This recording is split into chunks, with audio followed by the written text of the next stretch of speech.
Say that you opened a business and it failed. Does that make you a failure? You got married and then divorced. Does that make you a bad person? You got hurt and you can't work. Does that make you useless? No, no, no, and no. Failure is an event that happens to you. Failure isn't who you are.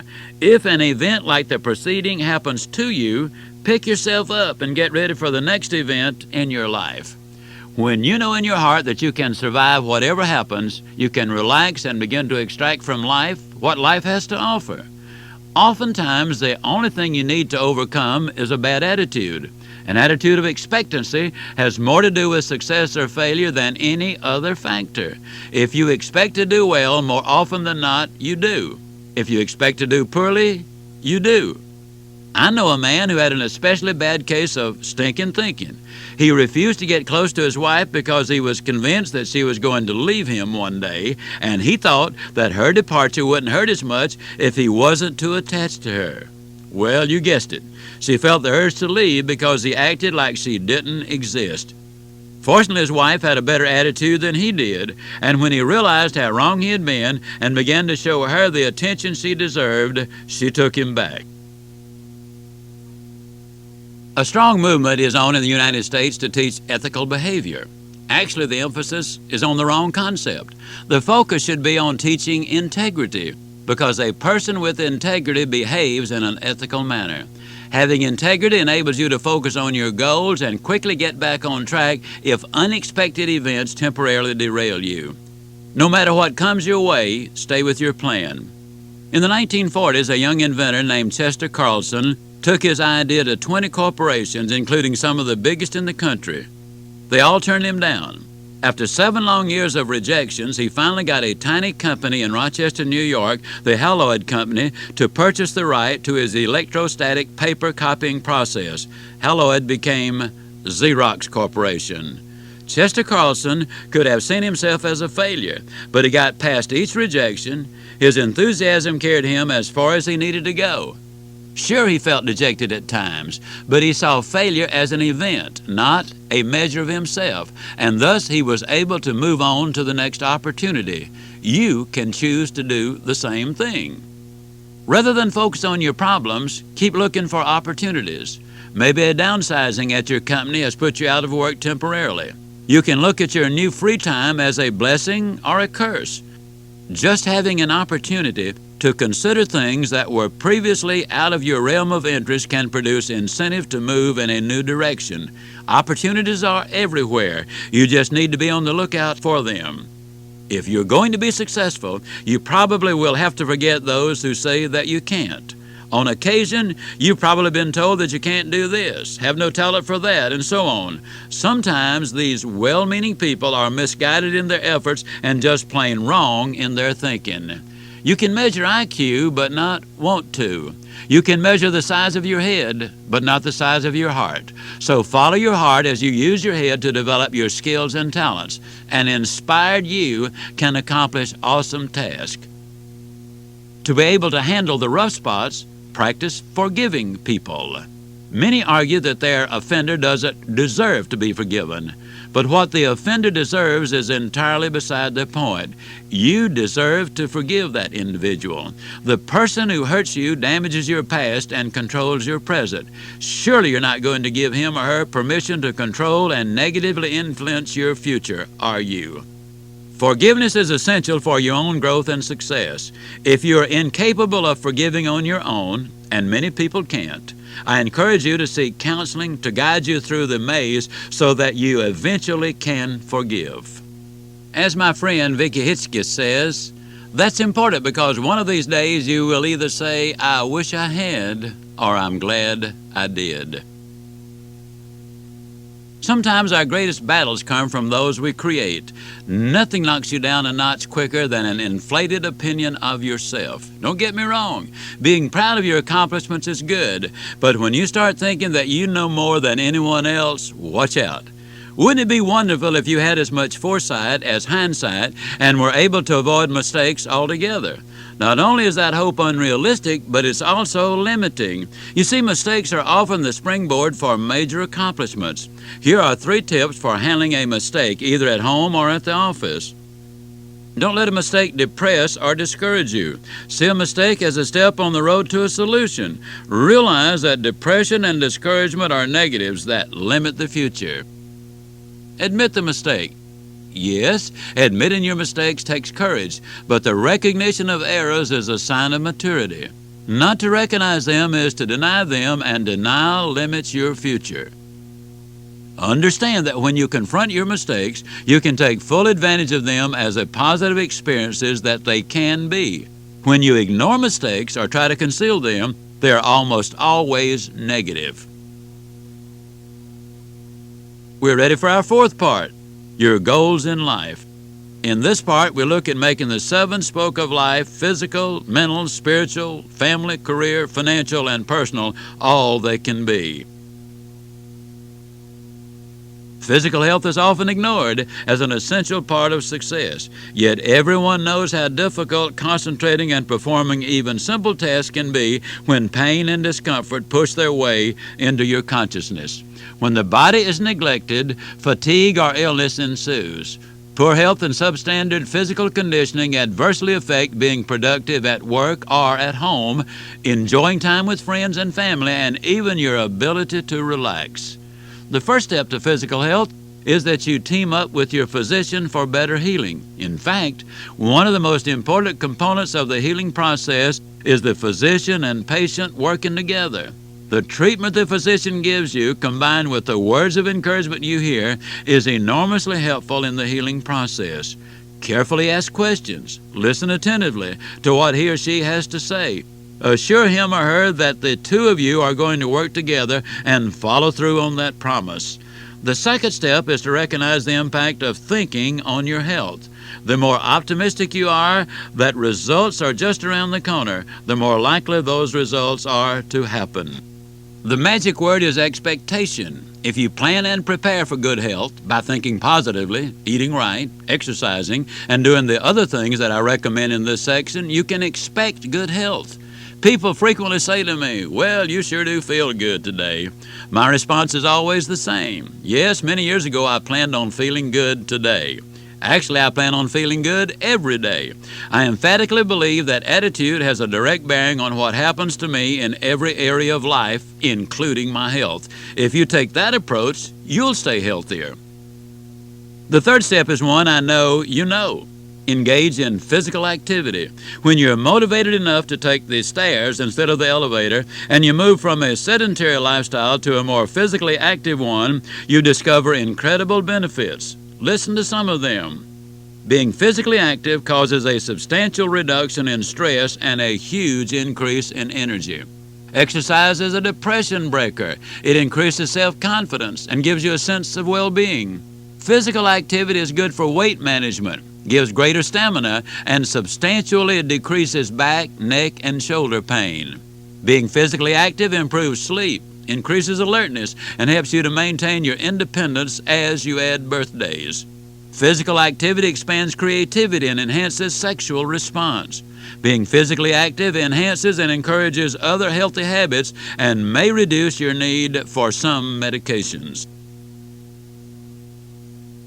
With all the studies you see in newspapers and magazines and hear about on television, you may be confused about what foods to eat and how and when to eat.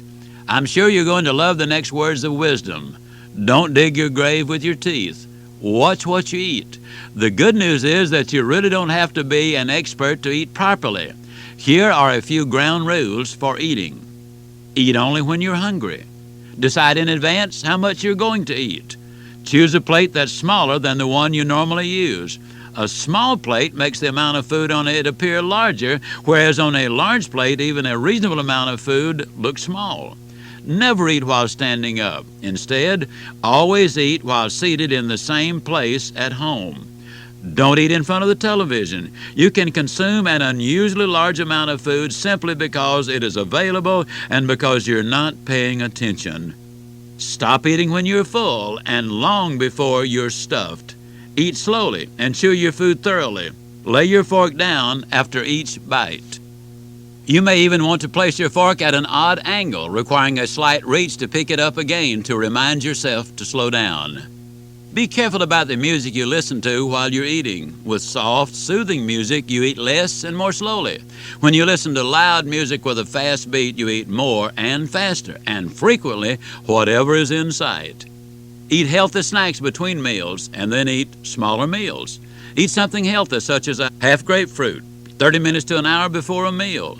Filling up on a low-calorie, low-fat, highly nutritious food before sitting down to a meal has a definite impact on your appetite. Develop an appetite for many different foods. The more foods you enjoy, the easier it is to satisfy your hunger cravings. Finally, make your last meal of the day a light one. Finish eating your last meal of the day before 7 p.m. Be sure to choose the right foods. Forrest Tennant, MD, PhD, says that a dependence on carbohydrates is the #1 eating problem today. If you find that you're constantly fatigued or that you get tired or sleepy after meals, you may be eating excess carbohydrates. Dr. Tennant believes that you should eat a balanced diet, but also that you should consume much more protein than the average person does today. Foods that are rich in protein and low in carbohydrates include almonds, apricots, artichokes, asparagus, beets, broccoli, Brussels sprouts, cabbage, cauliflower, celery, collard greens, cucumbers, green beans, lettuce, mushrooms, olives, peanuts, pecans, soybeans, spinach, summer squash, sunflower seeds, tomatoes, turnip greens, turnips, and walnuts. Don't forget to maintain your common sense while dieting. Don't rush blindly into every fad diet that comes down the pike. Getting expert instruction before embarking on a weight loss program is important. If you don't lose weight properly, you can do serious damage. Temporary and on occasion permanent setback is the result. I've talked with countless overweight people and have seen startling results when they recognize the mental aspect of their weight program. I experienced these results firsthand when I lost 37 pounds back in 1972, and I'm happy to report that I've maintained that loss. I was able to lose the weight because I thought slender, ate slender, and asked myself at every meal, would a slender person eat this food? I changed my eating habits and started a sensible but disciplined exercise program. As one who has a passion for sweets, I've never met one I didn't like. I knew that I wouldn't be able to permanently stick to a diet that was too restrictive and eliminated sweets altogether. So I decided that the only time I would eat sweets would be on Sunday after church. For the 10 months I took to lose the weight, I got a double dip of my all-time favorite, Brahms French chocolate almond ice cream each Sunday. I enjoyed every bite of it and set my sweet clock to go off on the next Sunday at the same time. By following this procedure, I was able to indulge and control my sweet tooth rather than allowing it to control me. You know that when you overload on sugar or have too much caffeine in your system, you receive a substantial negative impact. And research from countless sources validates that alcohol, tobacco, and illegal drugs are health killers, relationship destroyers, and career albatrosses. Needless to say, realizing your potential is difficult when you're boozing, puffing, or snorting. Maintaining your health really isn't an expensive undertaking. Take a good look at some of the most neglected aspects of maintaining good physical condition and the measures that cost the least amount of money. Make certain that you get adequate sleep. You require a certain amount of sleep, preferably at regular times, meaning that you go to bed and arise at the same times each day to establish a rhythm. The required amount of sleep varies from person to person, but you can use this test. If you enjoy good health, but have to force yourself to get out of bed each morning, you probably aren't getting enough sleep.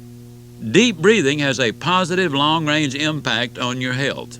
One deep breath, or far better, 2 or 3, taken at opportune times during the day, energizes you. Drinking plenty of water is important. Most experts agree that 8 to 10 8-ounce glasses of water a day are mandatory for optimum health. When you realize that you're thirsty, the dehydration process has already started. Plenty of good, clean water every day keeps your skin supple, improves digestion, and helps to flush toxins out of the body. Vary your activities. At least once every 90 minutes, stand up, stretch, breathe deeply, shift gears, walk to the water cooler and get a drink of water, or even do a couple of aerobic exercises if space permits.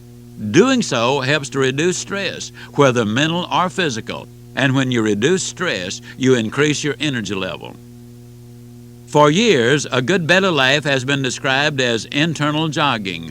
Physicians agree that a sense of humor is an enormous asset to maintaining good physical health. It gives you a better outlook on life, and it's good for you. Scientific evidence validates that saying the right things to yourself can have significant influence. I encourage you to talk to yourself about your health. Self-talking takes only a couple of minutes each evening and a couple of minutes at the start of your day. Square those shoulders, look yourself in the eye, and quietly but firmly say aloud, I, and say your name, am a highly motivated, health-conscious individual who is committed to taking care of my health now so that I will enjoy a high quality of life all my life. I am committed to a physical activity program that will increase my energy level and keep my weight under control.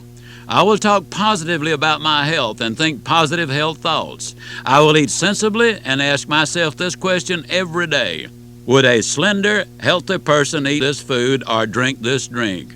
I will regularly get physical exams as a step to preventing serious problems, and I understand that my physical health has a direct bearing on my happiness, my attitude, my family, my job success, my peace of mind, my finances, and my corporate or business success. Let's take a few moments to focus on the spoke of mental success. Losing a job, mate, or friend because of a lousy attitude is unfortunate, especially because a bad attitude can be fixed. I believe that this section, particularly when combined with the information in the rest of this recording, can help you to fix your attitude so that it serves you well in your profession, your family, and all your other relationships. You can find at least two ways to look at virtually everything. A pessimist looks for difficulty in the opportunity, whereas an optimist looks for opportunity in the difficulty. Unfortunately, many people look only at the problem and not at the opportunity that lies within the problem. When you get too close to your problems to think objectively about them, try to keep in mind how your vision can be obstructed. Take a step back and look at the situation from a new angle. Look up instead of down. Words affect your attitude, and your attitude affects your performance, so make sure that your words are positive. Using positive affirmation is a proven technique that works miracles in many lives. Ideally, you should look yourself in the eye as you make the following positive affirmations. Don't be shy. Go ahead and get started. Repeat the following statements to yourself. I clearly understand that failure is an event, not a person, that yesterday really did end last night, and that success isn't final and failure isn't fatal because I fail only if I quit. I have the courage to admit a mistake and to say that I was wrong. I have the courage to ask for help and the courage to say, I don't know. I have the courage to continually strive to be the person that I am capable of becoming. I have vision in my life, which means that I see not only with my eyes, but also with my heart. I have 525,600 minutes in every year of my life, and I utilize them well to maximize my ability. I am successful because I believe that to be truly educated, I must be mentored by superior minds with greater skills and mature spirits. I discipline myself to do the things I need to do when I need to do them because I know that doing them will enable me someday to do the things I want to do when I want to do them. I clearly understand that if I develop yearning power and apply learning power, I will increase my earning power. I am successful because I don't confuse activity with accomplishment. I know that I can't make it in life as a wandering generality, so I am a meaningful specific. I am successful in all areas of my life because I have a great sense of humor and the ability to laugh at myself. I'm like an eraser. I recognize my mistakes, I learn from my mistakes, and then I erase those mistakes from my memory. I move forward in my life every day, even if it's only a tiny step. because I know that great things are accomplished with tiny moves, but nothing is accomplished by standing still. I'm a hard worker, but I don't overdo it, because I know that the person who is always as busy as a bee may awaken to discover that someone else has swiped his or her honey. Today I will seriously look for the good in every situation and find something about which to praise every person who works with me. Today I will be friendly to the people I work with and will treat them as though they were completely responsible for my career. Today I will express gratitude for the career I have and the society of which I am a part, and specifically for my family and friends. I will also express gratitude for the fact that my career is rewarding in ways that go far beyond financial remuneration. Each day is a miniature lifetime, and your attitude concerning each day makes a difference. If you make today a good day and repeat that process daily, you'll live a lifetime of good days. I confess that this approach to life is simple, but it isn't simplistic. Expect today to be a good day, and then do what's necessary to make your expectations come true. The next spoke on the wheel of life is spiritual. Sir John Templeton, one of the wealthiest people in the United States, said, "If we have not developed a reservoir of spiritual wealth, no amount of money is likely to make us happy. Spiritual wealth provides faith. It gives us love. It brings and expands wisdom. Spiritual wealth leads to happiness because it guides us into useful or loving relationships." With spiritual wealth as the foundation and security for our lives, we gain a deep and abiding peace that can't be obtained with material wealth alone. To me, spiritual wealth is the assurance that God, who has a vested interest in me because He created me, loves me no matter what, and that He hears and answers my prayers. My spiritual wealth gives me great peace of mind because my past has been forgiven and my eternity is guaranteed. It increases my happiness substantially because I know that one day I will again see my parents, daughter, brothers, sisters, and friends who share my faith. Many different belief systems exist throughout the world, and I respect each person's right to his or her own personal beliefs.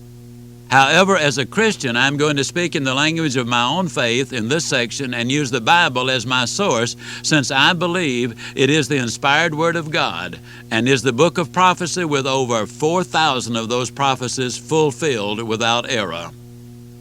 The central theme of Success for Dummies is winning relationships. I believe that Christianity is a relationship, not a religion.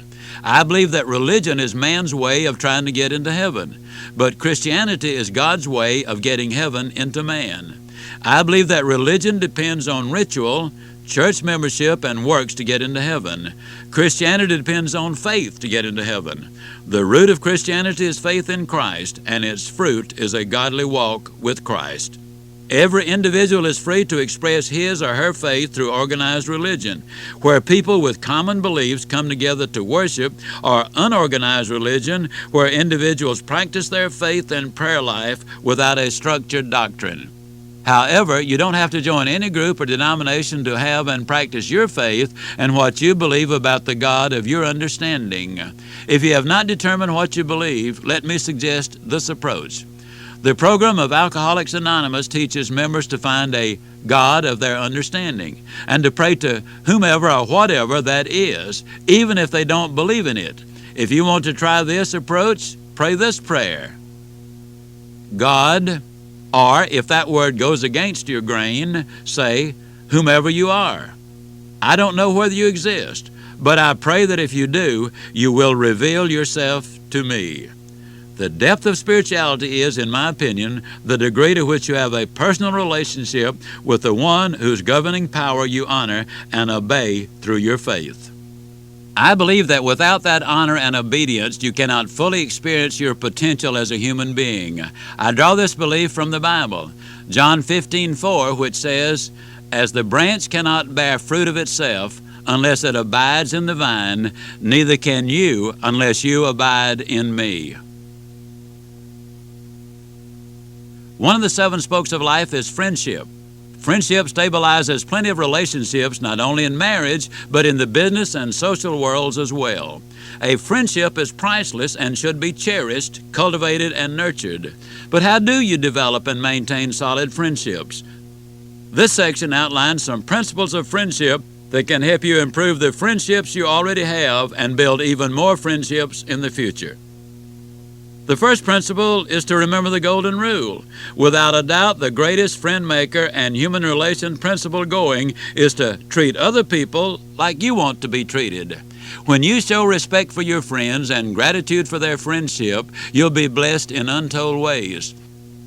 Although the way you treat others affects the way they treat you, the way another person treats you shouldn't determine the way you treat that person. Let me say that again. Although the way you treat others affects the way they treat you, the way another person treats you shouldn't determine the way you treat that person. I've often explained to my children that they should respond to rude behavior with kindness. When people are rude and ugly to you, they're probably behaving that way because they're hurting, not because they want to hurt you. The second principle for friendship building is to avoid criticizing your friends. Human nature being what it is, most people tend to see problems and faults more easily in other people than in themselves. Instead of being eager to dish out criticism all the time, take the sensible, loving approach. Look for the good in other people. Encourage them. Build them up. The secret is simple. Be a good finder, not a fault finder. My third principle is that love, loyalty, and friendship are for sale. This principle may seem a little strange. You may be thinking to yourself, that simply isn't true. These things are extremely valuable and can't be bought at any price. I beg to differ. What you send out truly is what you get back. When you ignore people, you're likely to be ignored. And when you treat them in a grouchy, discourteous way, you're far more likely to be treated similarly. You buy loyalty by being loyal. You buy friendship by being a friend. You buy hope by giving hope, and so on. No person is happy or has friends or love who is not truly a giver. The fourth principle is to be an optimist. Do you enjoy being around a pessimist, someone who is generally described as being able to brighten up a room just by leaving it? The answer is obvious. Most people, when given a choice, prefer to be around people who believe that tomorrow is going to be better than today, instead of being with people who believe that today is even worse than yesterday.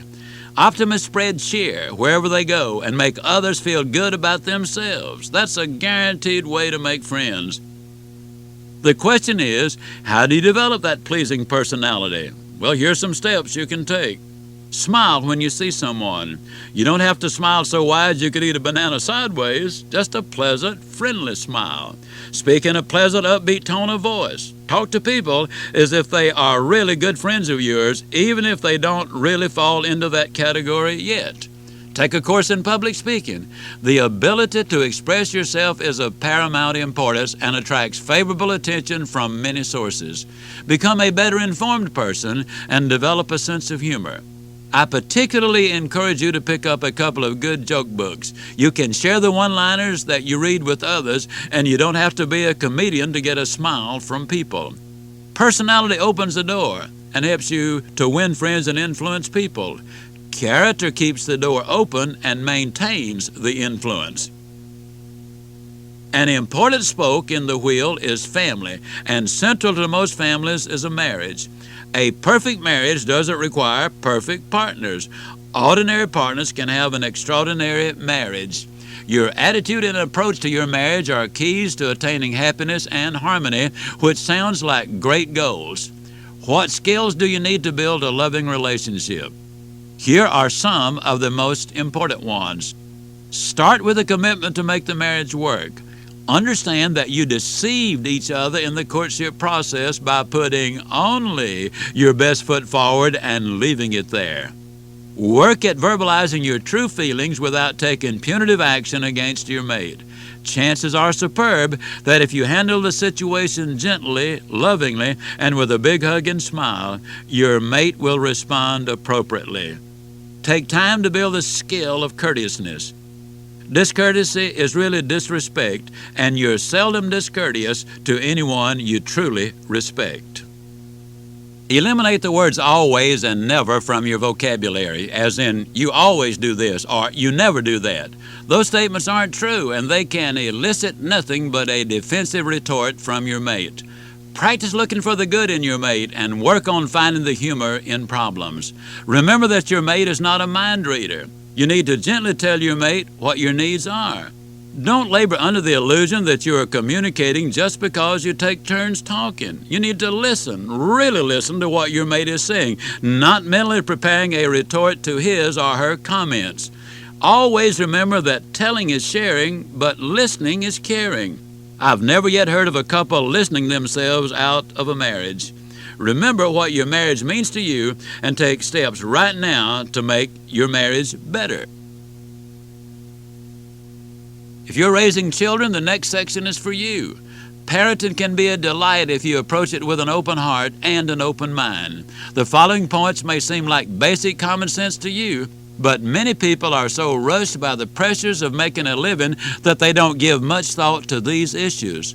They wrongly assume that rearing children just happens. They're born, they go to school, they leave home. If only life were so simple.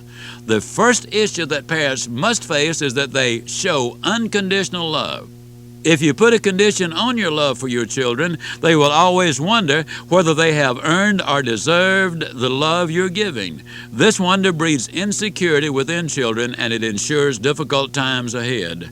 The next issue makes all parents feel uncomfortable. Whether you like it or not, you must accept that you are a role model. A role model, in simple terms, is an individual whose behavior in a particular role is imitated by others. It is a parent's responsibility to demonstrate such noble qualities as courage, compassion, and genuine concern for others. You may say, ouch, when you hear the next issue. Your kids are not a responsibility that you handle at your convenience.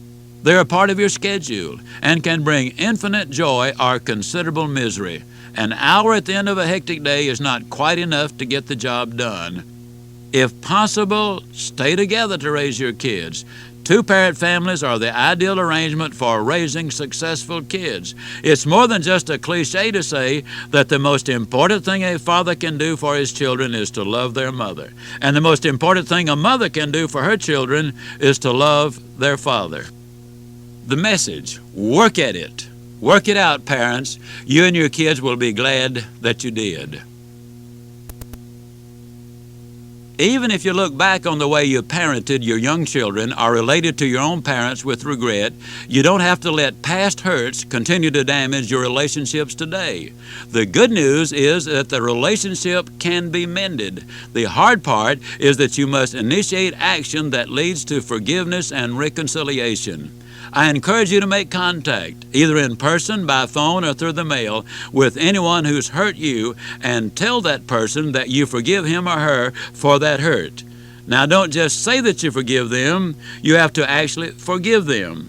You also may need to ask for forgiveness for the part that you may have played in the breakdown of the relationship. I know that for many people, asking for forgiveness is extremely difficult. You may even need counseling to help you do so.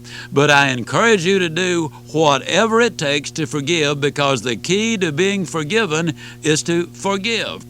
The concept of you can have everything in life you want if you will just help enough other people get what they want is hardcore and practical, yet it's also gentle, loving, and enormously effective. The major objective of this section is to show you how this philosophy works for employers and employees. This is the career spoke of the wheel of life. I recognize that employers can't always provide interesting work, which is something that all employees want. But by being fair, open, and accessible, you can help alleviate frustration on the job and increase employees' job satisfaction. How do you increase job satisfaction? First, take a sincere interest in your employees. People who feel appreciated and respected are more likely to be loyal, happy, and productive. If they really believe that you have their best interest at heart, they are far more inclined to be dedicated to their work and are thus more productive. Next, express appreciation for the work that your employees do. The cheapest, most effective motivation going is a simple, pleasant thank you for a job well done. No, that doesn't include thanking employees for getting to work on time and doing what they're expected to do. Those accomplishments are part of the job.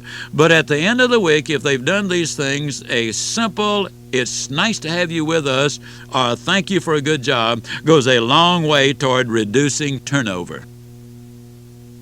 Third, be specific when you praise employees. Generalizations just don't work. Saying, "I really admire the way you brought this account into line and kept the customer happy at the same time," is far better than saying, "You did a good job with the Hilliard account." Finally, keep in mind that praise goes only so far. And if an individual consistently does a great job, he or she needs more tangible recognition, such as a cash bonus, a day off, or a dinner at a nice restaurant. Next, let's look at what you can do to make success attainable for your employees. The "you can have everything in life you want" concept specifically applies to relationships with employees because you train those people whom you consider valuable and you reprimand those whom you consider savable. When I say reprimand, I don't mean chew them out. You need to follow a gentler process in order for correction to be effective. Step 1. Make sure that the employee has a clear understanding of what you expect from him or her. Bringing employees aboard, assigning them a new job, and expecting them to perform up to your standards when they have no idea what those standards are is unfair, unrealistic, and counterproductive. So make sure to communicate your expectations. Step number 2. Never leave a new employee to fend for themselves on day one. The feeling of uncertainty and insecurity can be overwhelming. Also, always double-check that the employee has the necessary skills for the job you hired him or her to do by walking them through their duties. You need to be certain that their skill level qualifies them to do the job you expect them to do. And if you find areas that need improvement, arrangements for the proper training can be made immediately. Step number 3. Inspect to make sure that you're getting what you expect. This step is especially important for new employees and is useful on a periodic basis for all employees. The fact that you inspect doesn't mean that you don't trust your employees. This approach communicates that you're interested in what they're doing. Inspecting also gives you an opportunity to praise and encourage employees, and if their performance needs improvement, you have a marvelous opportunity to instruct them. This process enables you to take step 4. Step 4. Set a standard for each employee to follow. An employee who knows the standard can strive to excel and produce above standard accomplishments. They will also have factual information that lets them know when they are doing substandard work. Step 5. Keep in mind that failure is an event. It's not a person. While hoeing our garden as a child, I learned an important lesson from my mother, who was a great leader and manager. She followed all the preceding steps, taught me how to do what she wanted me to do, demonstrated clearly and assured me that she was going to inspect to make certain that I gave her what she expected. When she saw what I had done, she shook her head and said, "Son, for most boys this would be all right, but my son can do better." She effectively met step 6. Praise the performer, criticize the performance. My mother criticized the performance, which needed criticizing. That's the message the employer needs to convey to the employee. You're too good a worker, you're too talented or skilled to turn in work like this. You can do better, you always have. I'd appreciate it if you would give it another shot. If you follow these 6 steps, your employees begin their career with you on a positive, reassuring note. You create an atmosphere that says, "We want you to succeed in your job because you are on our team now." Now let's take a look at a crucial spoke in the wheel of life, character. The foundation upon which all permanent success is constructed is the character of the individual, including at the company, institution, or government level. Collectively, individuals make up society, and the success of any society is a reflection of the character of the individuals within that society. Think about it. With a character foundation, lying, cheating, and stealing are eliminated. Parents with character don't abuse or abandon their mates or children. Alcoholism, drug abuse, and drug dealing stop if everyone has a strong foundation of character, so crime, violence, and poverty decline dramatically, as do hunger, disease, and out-of-wedlock births. With character and the right attitude, the racism problem can be solved within a generation or two. To get society in high gear, every member of society needs to understand the role that he or she can play in societal wellness. Setting an example of morality, integrity, and character is a good place to start. Keep in mind that one person, you, can make a difference. A moment's reflection may be all you need to realize that no one is truly self-made. You're influenced directly and indirectly by many, many people throughout your lifetime, each of whom adds a brick to the building of your life, even if only in a small way. I encourage you to get out a sheet of paper and start making a list of all the people who have made an impact on your life. As you search your memory bank, you'll probably be amazed at the number of people who have influenced you. Making this list is an important step towards success. I hope you take that step now. In conclusion, when you plan and prepare carefully, you can legitimately expect to have success in your efforts. When you recognize and develop your winning qualities, you will become the winner you were born to be, which means I will see you. And yes, I really do mean you, not just at the top, but over the top.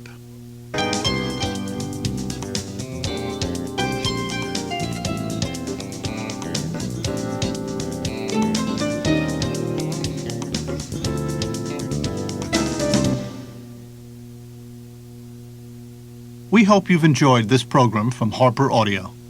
To order additional cassettes or to receive a complete catalog of Harper Audio and Cadman titles, please call us at 1-800-331-3761. That's 1-800-331-3761. Thank you.